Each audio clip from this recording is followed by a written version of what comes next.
English shorthand higher grade 120 words per minute. Tamil Nadu speed papers October 1954 paper 1. Please get ready. Start. Mr. Speaker, honorable members, from time to time in the life of any government there come occasions which must be clarified. No one who has read the newspapers of the last few weeks about our affairs at home and abroad can doubt that such an occasion is at hand. Since my return to this country, I have come to the conclusion that I must ask to be sustained by a vote of confidence from the House of Commons. This is a thoroughly normal constitutional democratic procedure. A debate on the war has been asked for. I have arranged it in the fullest and freest manner for 3 whole days. Any member will be free to say anything he thinks fit about or against the administration or against the composition or personalities of the government to his heart's content, subject only to the reservation which the House is always so careful to observe about military secrets. Could you have anything freer than that? Could you have any higher expression of democracy than that? Very few other countries have institutions strong enough to sustain such a thing while they are fighting for their lives. I owe it to the House to explain to them what has left me to ask for their exceptional support at this time. It has been suggested that we should have a 3 days debate of this kind, in which the government would no doubt be lustily belabored by some of those who have lighter burdens to carry, and that at the end we should separate without a division. In this case, sections of the press which are hostile, and there are some whose hostility is pronounced, could declare that the government's credit was broken, and it might even be hinted, after all that has passed and all the discussion there has been, that it had been privately intimated to me that I should be very reckless if I asked for a vote of confidence from Parliament. And the matter does not stop there. It must be remembered that these reports can then be flashed all over the world, and that they are reported in enemy broadcasts night after night, in order to show that the Prime Minister has no right to speak for the nation, and that the government in Britain is about to collapse. Anyone who listens to the fulminations which come from across the water knows that that is no exaggeration. Of course, these statements from foreign sources would not be true, but neither would it be helpful to anyone that there should be any doubt about our position. There is another aspect. We in this island for a long time were alone holding aloft the torch. We are no longer alone now. We are now at the center and among those at the summit of 26 United Nations, comprising more than 3/4 of the population of the globe.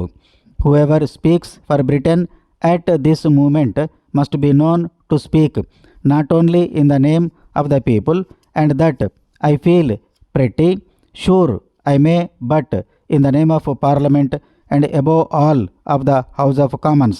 It is a genuine public interest that requires that these facts should be made manifest afresh in a formal way. We have heard a great deal of bad news lately from the Far East, and I think it highly probable, for reasons which I shall presently explain, that we shall have a great deal more, Wrapped in this bad news will be many tales of blunders and shortcomings both in foresight and action. No one will pretend for a moment that disasters like these occur without there having been faults and shortcomings. I see all this rolling towards us like the waves in a storm, and that is another reason why I require a former Solomon vote of confidence from the House of Commons, which hitherto in this struggle has never flinched. The House would fail in its duty if it did not insist upon two things: first, freedom of debate, and secondly, a clear, honest, blunt vote thereafter. Then we shall all know where we are, and all those with whom we have to deal at home and abroad, friend or foe, will know where we are and where they are. It is because we are to have a free debate in which perhaps 20 to 30 members can take part that I demand an expression of opinion from the 300 or 400 members who will have to sit silent. It is because things have gone badly and worse is to come that demand a vote of confidence.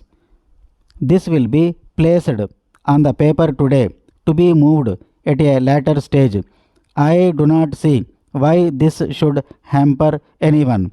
If a member has helpful criticisms to make or severe corrections to administer that may be perfectly consistent with thinking that in respect of the administration, such as it is, he might go farther and fare worse. Manchester, December 8, 1953. Messrs. Associated Textiles Limited, Crawford Street. Dear sirs, I have great pleasure in forwarding herewith the accounts for the year 1952. This year, for the sake of making the accounts more easily understood, we have shown in the profit and loss account the figures of profits for last year and for the present year. I hope you will all find this change useful for the purpose of comparing the profits of one year with another. This year, for the first time, we have included in our printed accounts details of all the subsidiary companies, and on page 10 of the report you will find full notes on them all. I do not therefore think it necessary to refer in details to any of the items concerned.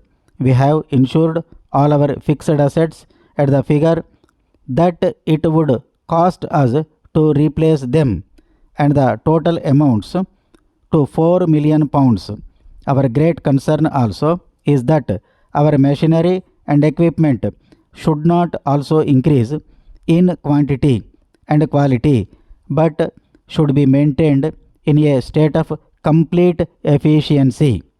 Now, when we consider our company as a part of the whole national effort, we shall realize that it is not sufficient that industry should remain at its present level of production. It must expand and expand rapidly if we are to find a solution to our difficulties as a nation, and as there is a limit to the labor that we can obtain, it is obvious that we shall have to turn more and more to the use of up-to-date machinery. For the first time for many years, I have to report a serious strike which took place during the autumn at our Manchester factory. Our labor relations have always been excellent, so that it was with great regret that the management decided that this was a case where our company had to take a firm stand. I am very pleased to say, however, that good sense brought the whole matter to a satisfactory conclusion, and the workers returned to the factory with good relations once more established. Yours very truly.